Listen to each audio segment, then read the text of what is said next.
Terima kasih Pak Kiai.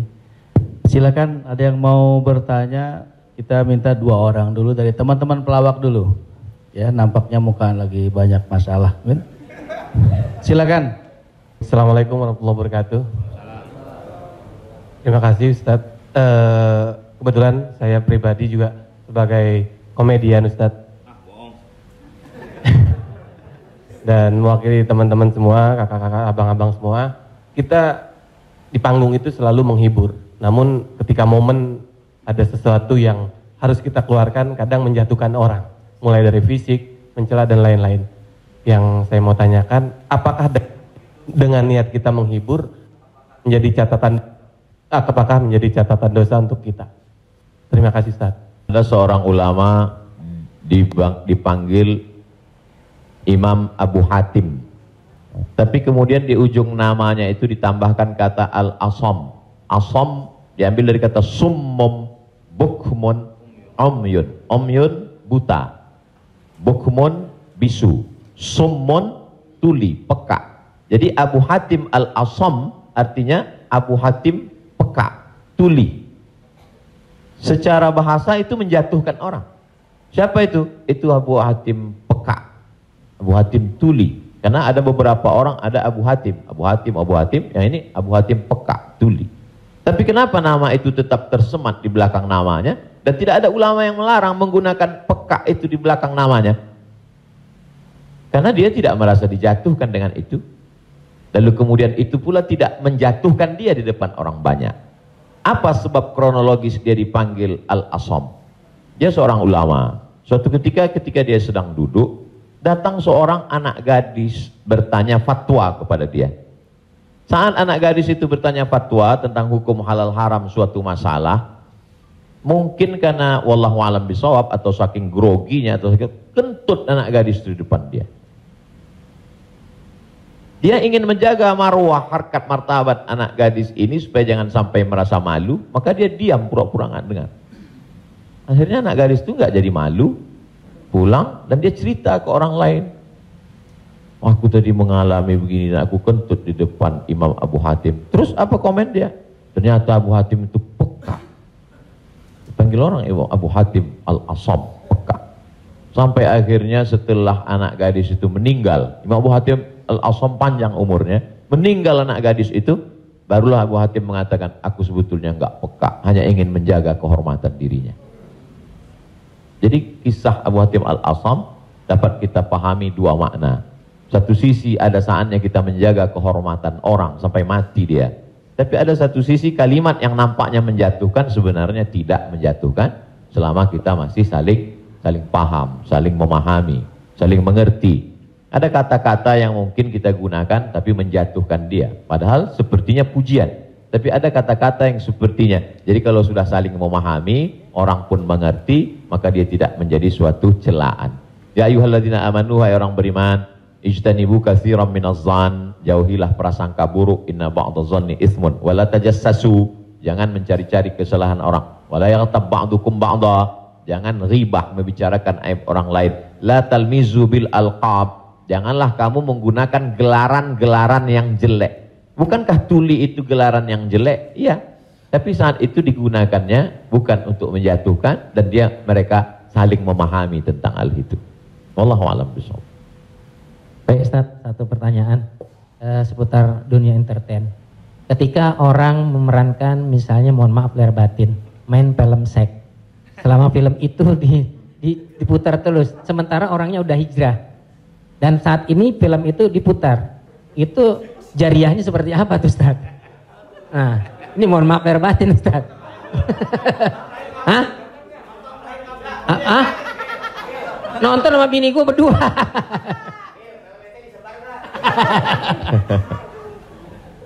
Man sanna fil islami sunnatan hasanatan, siapa yang membuat perbuatan yang baik, falahu ajruha, dia dapat pahalanya, wa ajru man amila biha, dan orang lain yang terinspirasi dengan itu.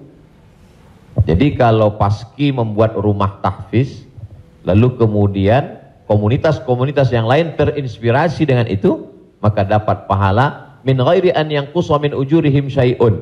Pahala mereka tidak berkurang, sama-sama dapat 100 min ba'dih, setelah mati. Itu kalau yang baik. Bagaimana dengan yang tidak baik seperti yang tadi? Man sanna fil islami sunnatan sayyi'atan. Siapa yang membuat sesuatu yang tidak baik, falahu wizruha, dia dapat dosanya. Wa wizru man amila biha, dan dosa orang lain yang melakukannya. Setiap ada terjadi pembunuhan di dunia ini, maka Kabil dapat royalti karena dia yang pertama kali melakukannya. Tapi Kabil tidak sempat taubat, tidak sempat hijrah. Jadi kalau ada yang sempat melakukan perbuatan jelek, dosa, saat dia taubat, dia buat konferensi pers. Saya sudah taubat, sudah mu'alaf kalau dia tidak Islam. Kalau dia sudah masuk Islam, saya sudah hijrah. Maka saya meminta kepada seluruh jamaah yang ada di dunia ini, yang masih menyimpan gambar, foto, video saya, tolonglah kalian delete, dan saya minta ampun kepada Allah Subhanahu wa taala. Lebih daripada itu sudah di luar kuasa dia. La yukallifullahu nafsan illa wus'aha. Allah tidak membebani orang lebih daripada usahanya. Ada seorang hamba berpesan di zaman Nabi SAW, nanti kalau aku mati, maka bakarlah jasadku, lalu campakkan debunya ke laut. Kenapa? Karena aku takut bertemu dengan Allah Subhanahu wa taala atas segala dosa-dosaku. Disampaikan kepada Allah Subhanahu wa taala. Kata Allah, aku ampuni hambaku itu karena masih ada rasa takut dalam hatinya. Makanya khotib naik ke atas mimbar, pesannya ittaqullah, takutlah kepada Allah. Kenapa kurban Habil diterima, kurban Kabil tidak diterima? La imbasatta ilayya yadaka litaqtulani, andai kau ambil batu besar untuk kau timpakan ke atas kepalaku, kata Habil, ma ana bibasiti yadiya ilaika liaqtulak, aku tidak akan membalas untuk membunuh wahai saudaraku. Kenapa? Inni akhafullah, aku takut kepada Allah Subhanahu wa taala. Saya yakin Mas, Abang yang berprofesi dalam dunia keartisan ini, apa yang membuat hijrah ini? Masih ada rasa takut di dalam hati.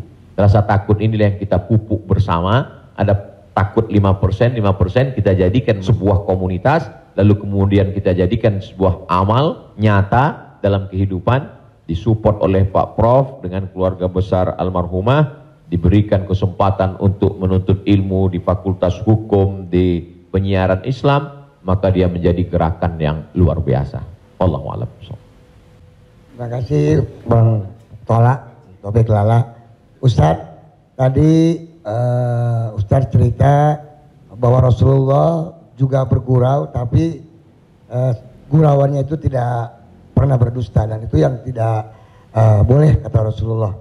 Sementara teman-teman pelawak, sadar atau tidak sadar, lawakannya itu banyak berdustanya juga Ustaz, cari-cari mengada-ada kan, karena memang tujuannya untuk membuat orang tertawa. Tapi kalau saya kan, maaf, saya bukan pelawak, saya peragawan Ustaz, jadi peragawan pakaian anak-anak. Jadi saya dengar dusta kan gitu ya, contohnya kayak tadi gitu, atau Bopak umpamanya dia mengatakan dirinya ganteng, dia cerita bahwa banyak cewek yang suka sama dia, itu kan berdusta Ustaz. Iya kan? Fitnah kan? Kita Willy. Enggak, tapi kalau soal ketampak. Jadi mohon dijelaskan kembali oleh Ustadz Abdul Somad batasan bagaimana di dalam melawak yang tidak boleh berdusta, sehingga kalau memang ternyata pelawak tidak boleh berdusta dalam melawakannya, mungkin saya sedang pikir-pikir dulu untuk melanjutkan profesi gini Ustaz. Saya takut langsung neraka. Terima kasih Ustaz Abdul Somad. Assalamualaikum warahmatullahi wabarakatuh. Ada saatnya kita berilustrasi, menceritakan suatu kisah. Jadi sebetulnya para penulis novel Islam pun dia sebenarnya kisah itu ada juga yang fiktif atau dicampur antara nyata. Bahkan Buya Hamka menulis kisah campuran antara tenggelamnya kapal Panderwick adalah campuran antara nyata dan fiksi. Apakah ketika orang bercerita tentang fiksi itu dia berdusta? Tidak. Jadi kita bisa bedakan itu antara orang memang betul-betul dia berdusta. Kemarin saya melakukan ini suatu, padahal cerita itu tidak ada. Beda dengan dia misalnya katakan, saya ini Ustadz seorang peragawan, tapi peragawan pakaian anak-anak. Tidak, Mas Ginanjar tidak sedang bercerita, kemarin di mall saya memperagakan pakaian anak-anak Pak Ustadz. Ketika saya pakai pakaian anak SMP, semua ketawa. Itu dusta. Tapi ketika dia katakan cerita awal tadi, semua orang tahu bahwa dia tidak sedang memperagakan pakaian anak-anak. Dia hanya sedang menunjukkan tentang dirinya. Secara sebenarnya di balik kalimat itu Mas Ginanjar sedang menjatuhkan dirinya di hadapan orang lain. Kan? Dan kita tertawa dengan dia menjatuhkan dirinya. Mohon maaf. Bahwa beliau mengatakan fisik saya seperti anak-anak dan saya andai pun menjadi peragawan hanya sesuai memperagakan pakaian anak-anak. Hari ini orang tidak menjatuhkan dirinya, dia menjatuhkan orang lain, menjatuhkan tokoh agama, menjatuhkan ustadz. Ada suatu kesalahan dalam cara dia berpikir. Bahwa beliau menjatuhkan dirinya, dia tidak usah. Karena dia tapi dia tidak sedang berbohong, dia hanya sedang bercerita. Insya Allah penjelasan saya itu bisa dipahami. Yang tidak bisa itu adalah ketika orang seolah-olah dia bercerita, dia kemarin saya menjadi sebuah cerita seakan-akan orang mengatakan dia nyata, padahal sebetulnya hanya bohong belaka supaya orang tertawa. Itu yang dilarang oleh Nabi Muhammad Sallallahu Alaihi Wasallam. Wallahu a'lam. Baik, Assalamualaikum warahmatullahi wabarakatuh. Nama saya Ted Zakaria Ustadz. Mohon penjelasan dari Ustadz. Sekarang ini banyak pelawak-pelawak yang ikut ceramah juga. Pelawak sekarang ini dibutuhkan di mana-mana buat ikut ceramah. Padahal kalau kita lihat pelawak itu kemampuannya sangat minim, bahkan sudah menjual dengan harga yang mahal. Mohon penjelasannya Pak Ustadz, di mana bolehkah seorang pelawak itu melucu atau melawak di dalam satu ceramah? Nah, kita lihat yang namanya pelawak ini sekarang menjadi daya tarik sebelum ustadznya yang asli itu datang. Saya sendiri umpamanya berapa kali ngikut raja dangdut kemana, saya jadi bemper biasa di depan. Tapi saya mengingat bahwa ilmu saya belum sampai ke situ. Tapi saya memaksakan diri untuk menarik. Saya sadar bahwa ilmu saya belum seberapa untuk ke masyarakat yang penuh itu. Mohon penjelasannya Ustaz. Terima kasih. Assalamualaikum warahmatullahi wabarakatuh. Waalaikumsalam warahmatullahi wabarakatuh. Bedakan antara da'i dengan alim fatwa. Da'i dia mengajak orang ke jalan Allah. Sedangkan alim yang mengeluarkan fatwa, dia adalah orang yang berijtihad. Apakah dia berijtihad sendiri mengambil dari Quran, sunnah, ijma', qiyas, syar'u man qablana, saddu zara'i, qalu sahabi, istihsan, istishab, urf, atau dia membaca fatwa ulama lalu dia sampaikan dengan kemampuan dia baca kitab kuning. Jadi jangan kita pukul rata. Jadi jangan nanti ketika ada di antara sahabat-sahabat dari Paski mengajak orang sholat, ngajak puasa sunat, lalu kemudian di antara kita, ngapain ente ngajak-ngajak saya sholat? Ente kan bukan ustadz. Padahal mengajak orang berbuat baik adalah kewajiban kita semua. Nahnu du'an qabla kulli syai'. Sebelum jadi apapun, tugas utama kita adalah mengajak orang berbuat baik. Kuntum khaira ummah, kalian umat yang terbaik. Kapan kita menjadi umat yang terbaik? 3. Ta'muruna bil ma'ruf, ajak orang buat baik. Wa tanhauna 'anil munkar, larang orang buat mungkar. Wa tu'minuna billah, beriman kepada Allah. Jadi kalau hanya sekedar ngajak orang sedekah, ngajak donasi buat rumah tahfiz, ngajak ngumpulin beras untuk santunan yatim fakir miskin, maka pelawak boleh, penyanyi boleh, polisi boleh, siapapun. Karena itu tugas sebagai seorang muslim, amar ma'ruf nahi mungkar. Yang tidak benar itu adalah ketika dia sudah dianggap sebagai ustadz dan ditanyakan suatu masalah dan dia terdesak, akhirnya dia bicara padahal dia tidak mengerti. La taqfu ma laisa laka bihi ilmun. Jangan kamu bicara pada sesuatu yang kamu tidak tahu. Inna sam'a, telinga, wal basar, mata, wal fuad, hati dan pikiran, kullu ulaika kana anhu mas'ula, kau akan disoal, kau akan ditanya, diminta pertanggungjawaban di hadapan Allah Subhanahu wa taala. Jadi kalau abang, mas diajak dalam acara dakwah sebagai pengantar supaya masyarakat mau mendengar, supaya ramai, hadirilah tablik akbar Ustadz Fulan bersama grup Paski untuk sebagai pengantar 5-10 menit, silakan. Tapi setelah itu nanti Ustadz bicara, pas tanya jawabnya serahkan ke Ustadz. Nah, jadi selama tetap kita menjaga. Jadi kalau diibaratkan rumah makan di airport, ini penyanyi, artis, Ustadz itu sama seperti yang memanggil penumpang supaya mau masuk ke rumah makan.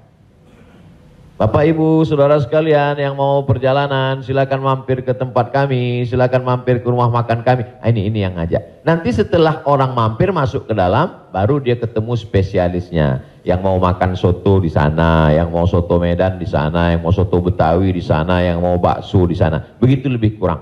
Karena masyarakat kita belum sampai pada level ngaji. Masyarakat kita ini 3 level. Pertama, level 1 yang memang sudah ngaji sama para habaib, baca kitab kuning serius, khatam dari A sampai Z. Ini memang nggak perlu pakai pemanggil tadi. Yang kedua adalah level yang masih mau ke masjid, tapi juga tergantung SMS kemana ngajak. Ngaji oke, kesini pun oke. Ini yang level 2. Yang level 3, ngelihat masjid pun masih takut. Makanya saya kalau tablik akbar pengajian ke daerah, itu saya bagi 3. Ada pengajian yang saya memang nggak mau di masjid, saya pengajiannya maunya di lapangan sepak bola, di stadion, supaya sampai ke grassroots. Ada level 3 yang belum mau ke masjid. Saya terus terang Ustadz, ke masjid ini trauma. Beberapa teman saya ke masjid ninggal. Nah, jadi yang level ini masih mau, masih bercampur. Jadi kalau ada orang yang ngejek, apa itu? Dakwah apa itu? Pengajian apa itu? Kenapa melibatkan artis? Ini salah satu cara. Jadi Wali Songo dulu tidak bisa Wali Songo datang ujuk-ujuk langsung baca kitab kuning, nggak bisa. Makanya mereka buat solawatan. Dia tahu tradisi orang Jawa pukul gending, pakai wayang, maka dia buat cara wayang. Dia pakai wayang. Jadi sekarang kalau mampu buat film pendek atau melibatkan artis, video tanya jawab saya dengan pertanyaan yang sama, dengan jawaban yang sama, tapi dengan pengantar artis berbeda viewernya. Yang ngasih tahu penonton. Ustadz coba Ustadz lihat ini. Ini dengan musyawarah sekian penontonnya. Tapi ketika Ustadz di masjid dengan jamaah sekian penontonnya. Artinya apa? Dakwah bisa sampai melalui lisan sahabat-sahabat kawan-kawan. Jadi pakai kesempatan ini untuk mengajak orang lebih banyak ke jalan Allah Subhanahu wa taala. Wallahu a'lam. Barakallah. Udah Pak.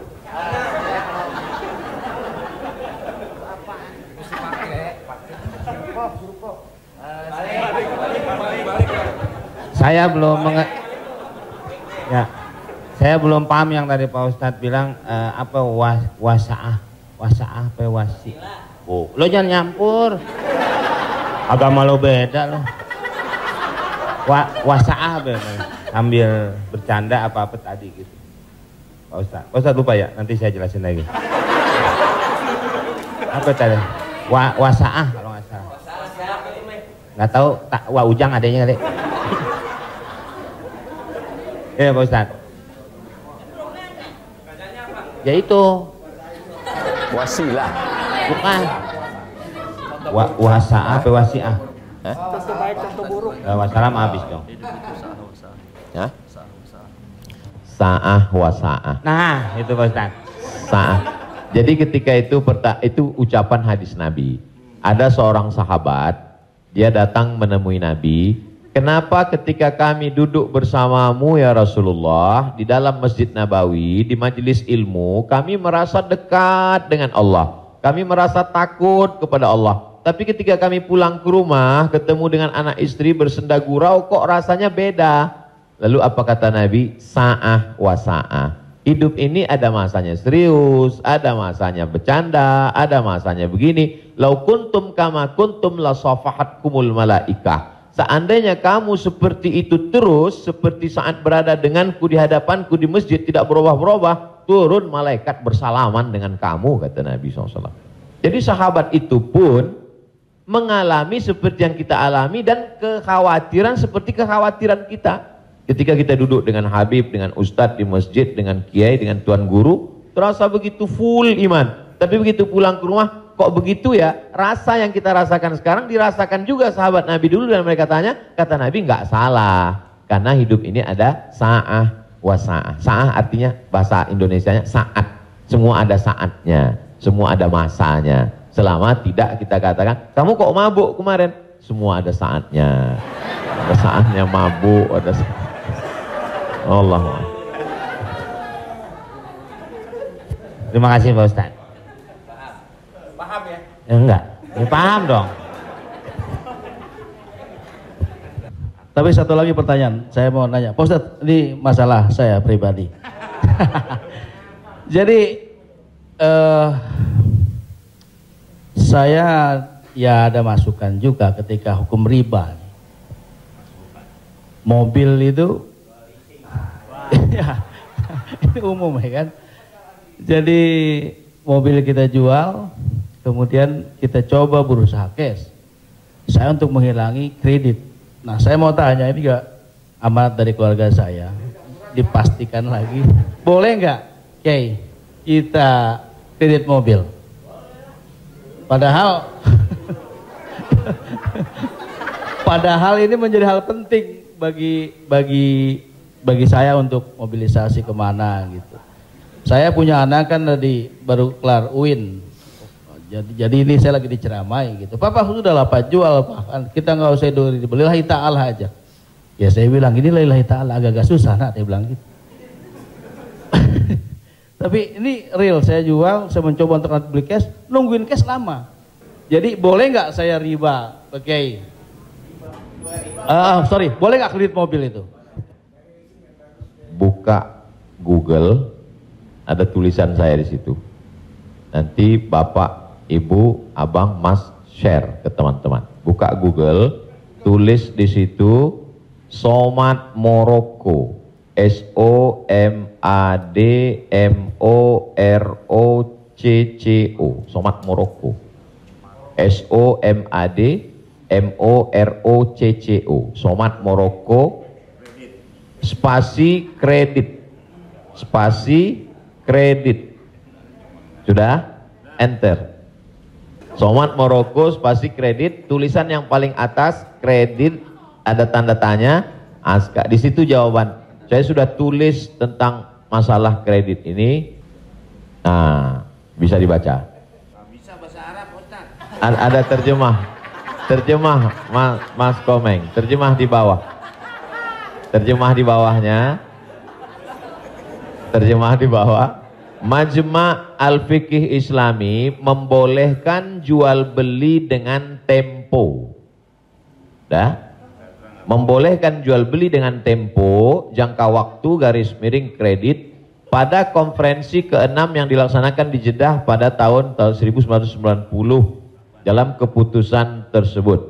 Jadi jual beli dengan tempo kredit itu boleh. Bawah, ini penjelasannya. Yang bawah langsung bahasa ke jawaban. Jual beli kredit itu tidak ada keberatan di dalamnya, boleh jika waktu dan tambahannya diketahui. Dibayar dalam waktu 2 tahun. Dibayar dalam harga 200 juta. Dicicil 1 bulan 15 juta, misal 10 juta, 12 juta. Meskipun harga kredit lebih mahal daripada kontan, karena penjual dan pembeli sama-sama mendapat manfaat. Penjual mendapat manfaat tambahan harga dan pembeli mendapat manfaat tempo jangka waktu. Disebutkan dalam Sahih Al-Bukhari. Apakah di zaman Nabi ada kredit? Ada. Dalam Sahih Bukhari, Sahih Muslim, bahwa barirah itu manusia.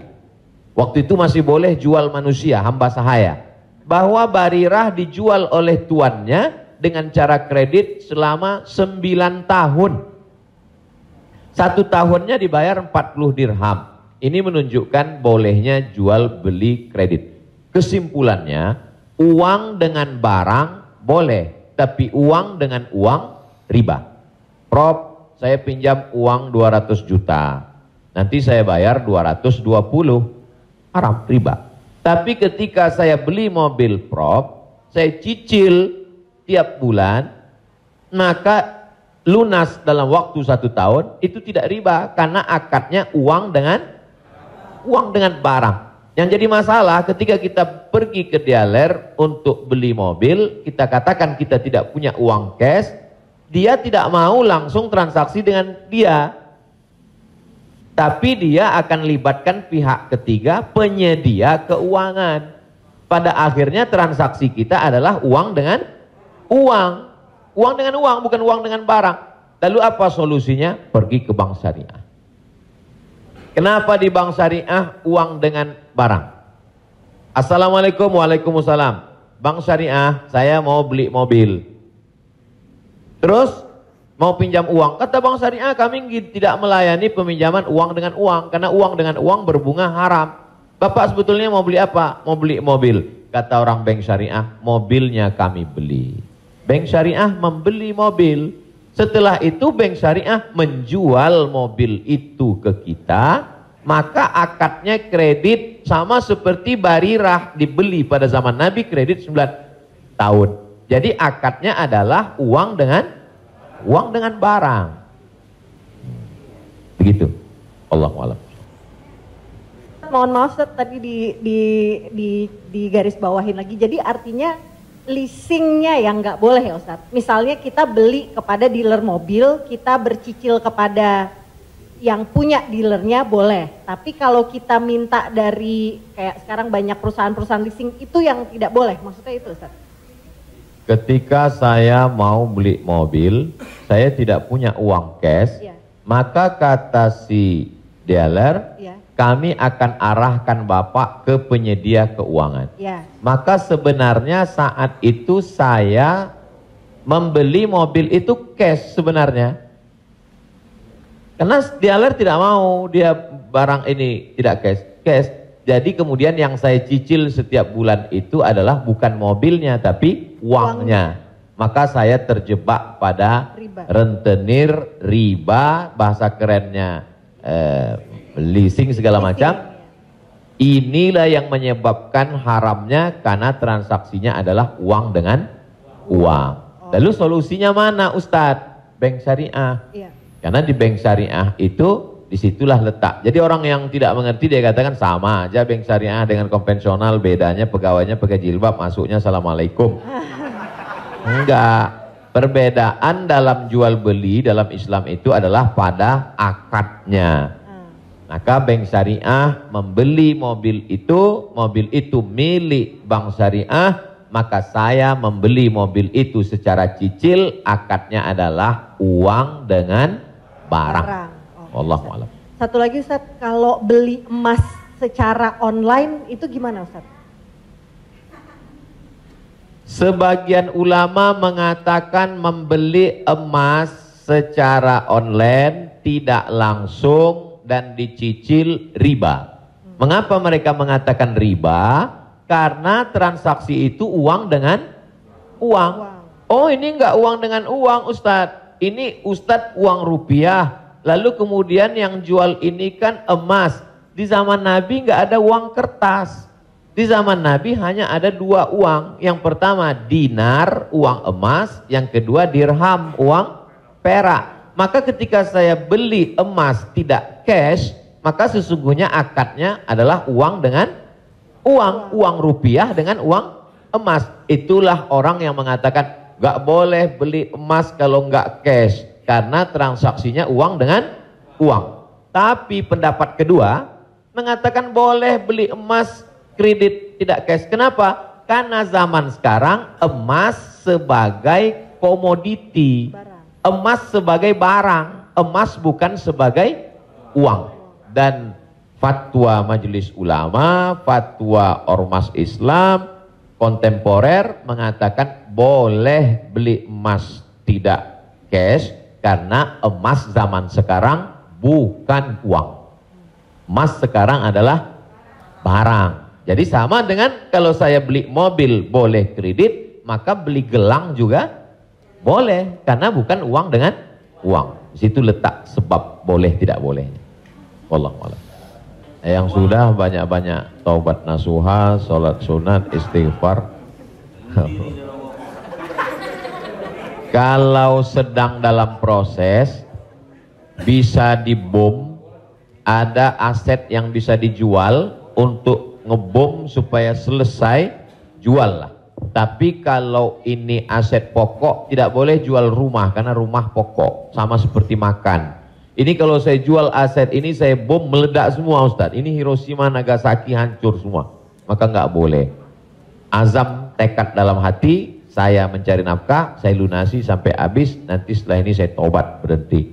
Tapi kalau bisa jual satu petak ini, lalu ditutup ini, lakukanlah untuk melepaskan diri dari riba. Karena riba itu 5 ancamannya. Yang pertama, alladzina ya'kuluna riba la yaqumuna illa kama yaqumul ladzi yatakhabbathu syaitanu minal mas. Orang yang makan riba nanti bangun bangkit dari kubur ketika di padang mahsyar seperti orang kerasukan setan. Yang kedua, ayyuma lahmin nabata min haramin fannaru aulabih. Setiap daging di badan tumbuh dari yang haram, maka tempatnya api neraka jahanam. Yang ketiga, orang kalau dia makan haram, maka doanya tidak dikabulkan Allah. Mat'amuhu haram, makanannya haram. Mashrabuhu haram, minumannya haram. Malbasuhu haram, pakaiannya haram. Wa ghuziya bil haram, dia diberi makanan haram. Anna yustajabulah, apakah mungkin doanya dikabulkan Allah? Yang ketiga, yang keempat, nasiyatin kazibatin khati'ah. Ubun-ubun, penipu, pembohong, pelaku dosa. Padahal yang berdosa itu tangan, yang berdosa itu mulut. Kenapa dikatakan ubun-ubun? Karena ternyata ada otak bagian depan yang selalu kita usap ketika sedang wudu. Disitulah pemikir. Otak ini berpikir ketika dia dapat semprotan darah. Darah itu menyembur dari jantung. Darah itu dari makanan. Sepiring makanan riba berubah menjadi setetes darah, disemburkan oleh jantung naik ke otak, isi otak haram, maka bawaannya mau haram saja. Gara-gara riba. Heran saya ini Pak Ustadz, kenapa pikiran saya ini mau haram saja? Sebabnya gara-gara makan riba. Yang terakhir, yang kelima adalah tidak ada keberkahan. Hidup ini yang kita cari berkahnya. Makanya ketika anak lahir yang didoakan berkah. Barakallahu laka fil mauhub. Ketika orang menikah yang didoakan berkah. Barakallahu lakuma wa baraka alaikuma. Ketika ketemu yang didoakan berkah. Assalamualaikum warahmatullahi wabarakatuh.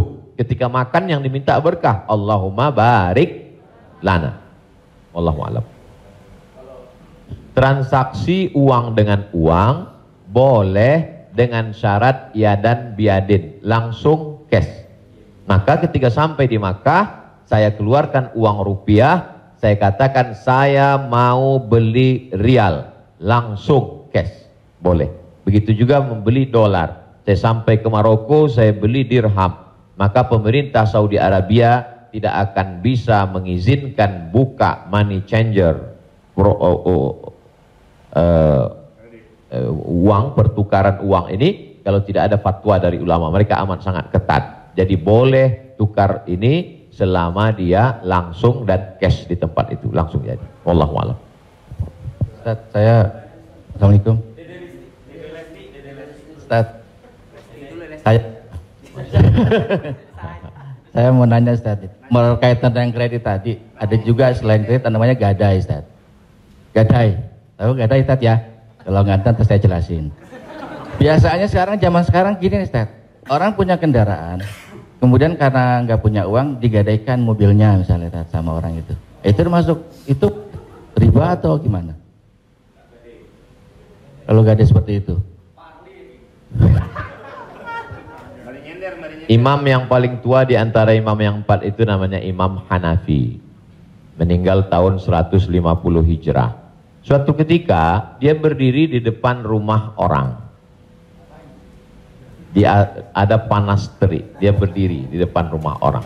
Padahal di depan rumah itu ada atapnya dan ada pohon kayu. Lalu orang bertanya kepada Imam Hanafi, Imam Hanafi, kenapa kamu tidak mau berlindung di bawah atap yang punya rumah itu? Dan kenapa kamu tidak mau berlindung di bawah pohon kayu? Kan lebih baik berlindung daripada kena panas. Apa kata dia?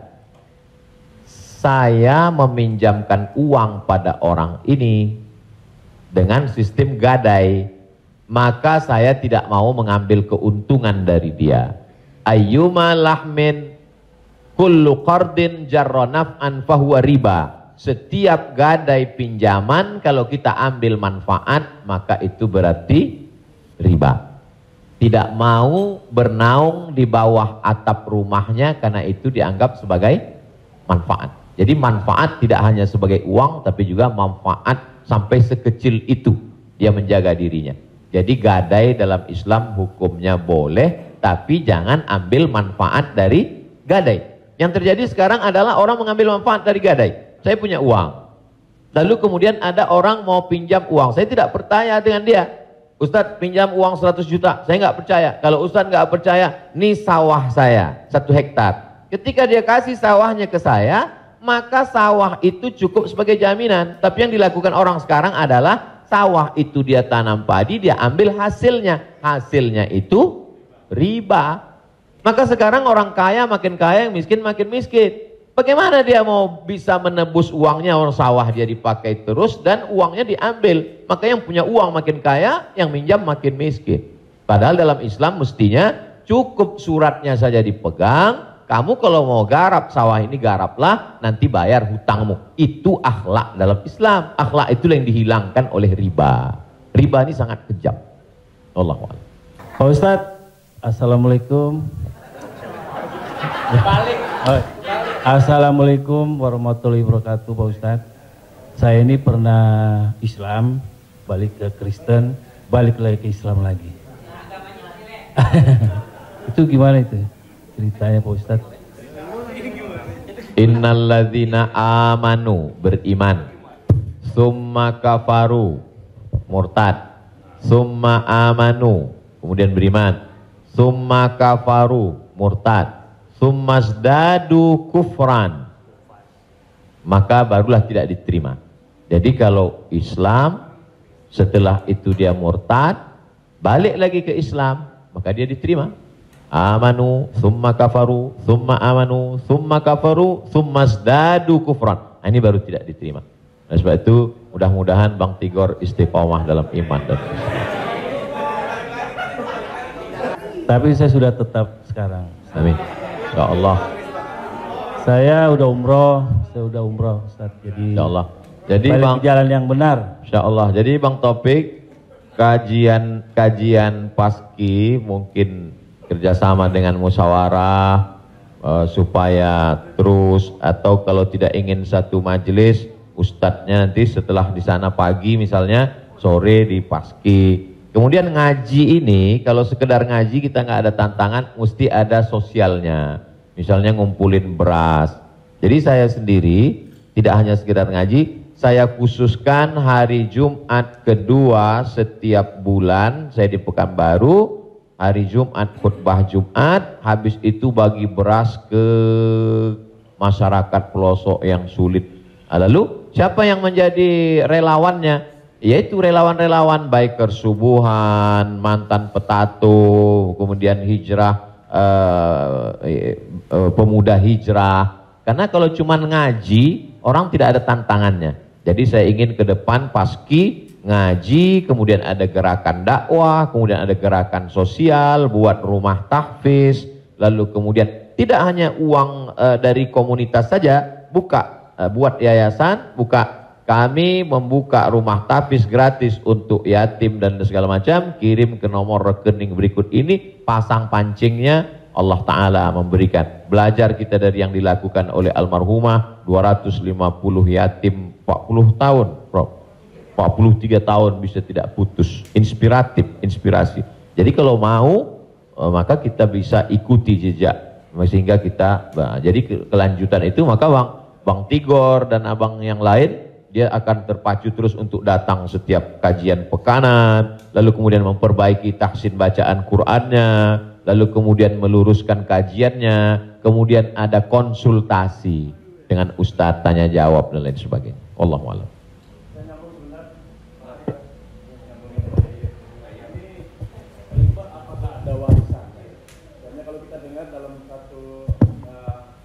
riwayat sering orang bilang kalau almarhum atau almarhumah punya utang piutang berhubungan dengan keluarga, sedangkan kita nggak tahu bahwa itu adalah riba. Apakah termasuk warisan itu? Dosanya. Terima kasih. Tidak boleh harta warisan dibagi sebelum dilakukan dua hal. Yang pertama, mim ba'di wasiyatin, keluarkan wasiat. Wasiat hanya sepertiga total harta. Jadi kalau dalam surat wasiatnya, aku wasiatkan ruko ini untuk sekolah tahfiz. Total harga ruko 1 miliar. Sedangkan harta dia cuma 2 miliar. Maka yang jatuh menjadi wasiat hanya 666 juta. Sedangkan sisanya dibagi kepada ahli waris. Pertama, keluarkan wasiat, sepertiga paling banyak. Setelah keluar wasiat, mim ba'di wasiyatin yusabiha au dain. Dain, bayarkan hutangnya. Jadi kalau ada orang meninggal, hutangnya dibayarkan dari harta warisan. Jadi kalau harta warisan habis, apakah anak wajib membayarkan hutang bapaknya? Tidak. Anak hanya wajib membayarkan hutang almarhum dari harta yang dia tinggalkan. Adapun kalau si anak mau berbakti kepada orang tuanya, dia bayarkan, baik, tapi dia tidak punya kewajiban, dia bayarkan dari harta dirinya sendiri. Jadi makanya kadang kita baca, jangan beli ruko ini bermasalah. Di mana letak masalahnya? Karena ruko itu dibagi sebelum hutang dibayar. Muncul masalah. Sebetulnya ruko itu bukan milik anak-anaknya, tapi milik piutang, milik orang yang dulu pernah dipinjam uangnya. Dua keluarkan, baru bagi harta warisan. Allahumma. Saya mau tanya tentang peminjaman uang. Saya misalnya meminjamkan uang kepada seseorang, tapi dia nggak mau ganti. Nah, terus kita nggak mau nagih karena takut menjadi sebuah permusuhan. Kan ada peribahasa memberikan pinjaman hutang itu sama juga menanamkan musuh. Nah, bagaimana hukumnya? Apakah ini harus ditagih sama kita ataukah dibiarkan? Terima kasih Pak Ustaz. Assalamualaikum warahmatullahi wabarakatuh. Waalaikumsalam. Ayat yang paling panjang dalam Al-Quran, 1 halaman penuh, Al-Baqarah 282. Bukan tentang haji, bukan tentang puasa, tapi tentang perjanjian hutang piutang. Ya ayyuhalladzina amanu, hai orang beriman, idza tadayantum bidainin, kalau kamu menjalin transaksi hutang piutang ila ajalim musamma, sampai batas waktu limit tertentu, faktubuh, tulislah. Wal yaktub bainakum katibun bil adli, hendaklah ada seorang penulis yang menulis dengan adil. Wastashhidu syahidaini min rijalikum, ada 2 orang saksi. Antadil, kalau tidak ada 2 orang laki-laki, wa maraat, 1 orang perempuan, wa maraatani, 2 orang perempuan. Antadilla ihdahuma fatudzakkira ihdahumal ukhra. Sedetil itu dalam Al-Qur'an. Jadi kalau saya menagih hutang, sesungguhnya bukan saya sedang mencari musuh, tapi menyelamatkan dia supaya dia dan anak cucunya jangan sampai makan haram. Kalau dia tidak sanggup, ayat yang kedua, fanaziratun ila maisarah, kasih sampai batas waktu dia lapang. Kamu bisa bayar kapan? Insya Allah 1 Mei Pak Ustadz. Tahun berapa? Tahun 2022. Oke, insya Allah Mei 2022 lapang. Tidak juga dia sanggup membayar, lebih banyak minyak kita nagih daripada uang yang mau ditagih. Masuk ayat ketiga. Wa antasaddaqu khairul lakum, kamu sedekahkan lebih baik. Aku sudah capek, asam uratku naik, asam lambungku kumat, kau ambil aja lah ini. Wa antasaddaqu khairul lakum, kau sedekahkan lebih baik. Yang menghafal ayat ini yang memberi pinjaman, bukan yang minjam. Sekarang yang menghafal ayat ini yang minjam. Ketika kita tagih, kapan kau bayar? Dibilangnya, wa antasaddaqu khairul lakum, kalau kau sedekahkan lebih baik. Allahu akbar. Saya mau tanya ini Pak Ustadz, kan kalau ada teman yang ulang tahun, kita suka bilang selamat ulang tahun, kita doakan semoga panjang umur. Sementara yang namanya ajal tidak bisa meleset 1 detik, tidak boleh kurang dari 1 detik, tidak boleh lebih dari 1 detik. Lalu bagaimana kita percuma kita berdoa seperti itu dong Ustadz? Man ahabba ayyubsata lahu fi rizqihi, siapa yang mau dilapangkan rezekinya, wa yunsa'alahu fi atharihi, mau dipanjangkan umurnya, falyasil rahimahu, hendaklah dia menyambung tali silaturahim. Katanya dengan silaturahim umur bertambah. Padahal dalam ayat Quran, idza jaa ajaluhum, kalau ajal sudah sampai, la yastakhiruna sa'atan, tak bisa ditunda walau sesaat, wa la yastaqdimun, tidak bisa dimajukan walau saat. Apakah kontradiktif antara ayat dengan hadis dengan doa dari Mas Dery bahwa umur bisa bertambah? Tidak kontradiktif. Lalu yang kontradiktif itu apa? Pemahaman kita. Dijawab oleh Syekh Muhammad Mutawalli Asy'arawi, ulama besar dari Al-Azhar Kairo Mesir. Nama kitabnya Fatawa Al-Kubra, fatwa-fatwa besar, bahwa umur tidak ditambah, tapi doa panjang umur dan bersilaturahim panjang umur itu maksudnya kualitas umurnya bertambah. Ada orang yang umurnya 40 tahun tapi hafal Quran, berzikir, diisi dengan wakaf, infak, sedekah. Ada 40 rumah warung jatuh mati. Jadi yang dimaksud kita doakan, semoga Mas Dery dan semua paski kita semua panjang umur. Maksudnya umurnya berkualitas, berisi. Itu. Wallahu a'lam. Baik, Bapak Ibu yang berbahagia, alhamdulillah kita sudah mendapat pencerahan. Mudah-mudahan ini menjadi langkah awal kita untuk mendekati agama kita dengan bijak tentunya. Semoga Allah memberikan kecerdasan kepada kita. Di sisa umur kita ini mudah-mudahan menjadi orang yang bermanfaat buat diri dan agama secara bangsa. Amin. Pak Kiai, kita mohon untuk memberi doa untuk acara ini. Terima kasih. Astaghfirullahaladzim, astaghfirullahaladzim, astaghfirullahaladzim, alladzi la ilaha illa huwal hayyul qayyum wa atubu ilaih. A'udzubillahi minasyaitonir rajim. Bismillahirrahmanirrahim. Alhamdulillahirabbil alamin, arrahmanir rahim, maliki yaumiddin, iyyaka na'budu wa iyyaka nasta'in. Ihdinas siratal mustaqim, siratal ladzina an'amta 'alaihim ghairil maghdubi 'alaihim waladdallin. Amin. Allahumma shalli ala sayidina Muhammad wa ala ali sayidina Muhammad.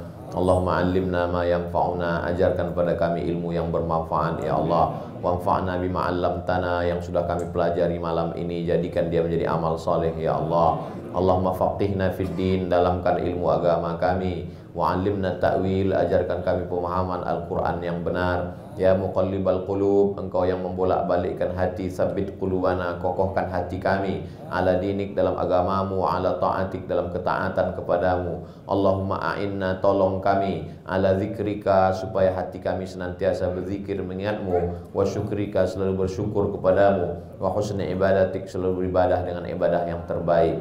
La tada'lana zamban illa ghafartah, wa la aiban illa satarta. Aib cacat kami banyak, tutupi dari hadapan manusia, dan tutupi pula ketika kami menghadapmu nanti ya Allah. Wala maridhan illa syafaitah, ada saudara kami yang sakit, angkat penyakitnya, sehatkan ya Allah.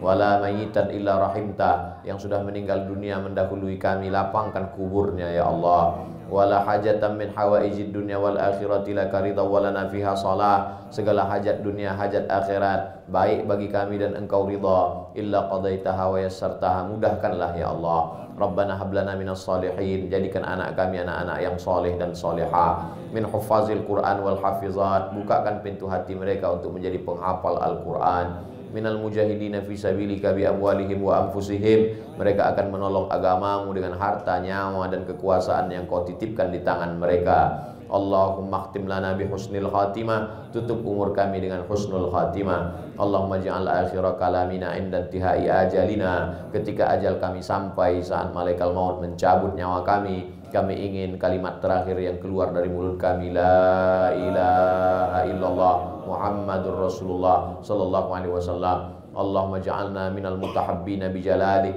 sebagaimana hari ini kami berkumpul berkasih sayang karena engkau, maka kumpulkanlah kami di surga bersama Nabi Muhammad sallallahu alaihi wasallam, sahibul bait, yang sudah menyediakan rumahnya, makanannya, segala kebaikan, tak sanggup kami membalasnya. Ajzihim jaza'al hasana, berikanlah mereka balasan yang baik ya Allah. Allahumma jama'na ma'ahum ma'al habibil mustafa fi jannatikal ula, satukan kami dalam surga jannatul firdaus bersama Nabi Muhammad sallallahu alaihi wasallam. Rabbana atina fid dunya hasanah wa fil akhirati hasanah wa qina adzabannar. Wa sallallahu ala sayyidina Muhammad wa ala alihi wa sahbihi wasallam walhamdulillahi rabbil alamin. Taqabbalallahu minna minkum taqabbal ya karim. Saya ucapkan banyak terima kasih kepada keluarga besar almarhumah Profesor Dr. Hajah Tuti Alawiyah, tak dapat saya sebut satu persatu. Saya ucapkan banyak terima kasih kepada Paski. Malam ini amat sangat berbahagia, senang bisa saya bertemu dengan orang-orang yang selama ini saya senangi hiburannya, candanya, gurauannya. Mudah-mudahan Allah panjangkan umur mereka insyaallah. Jazakumullah khairal jaza. Wassalamualaikum warahmatullahi wabarakatuh. Waalaikumsalam.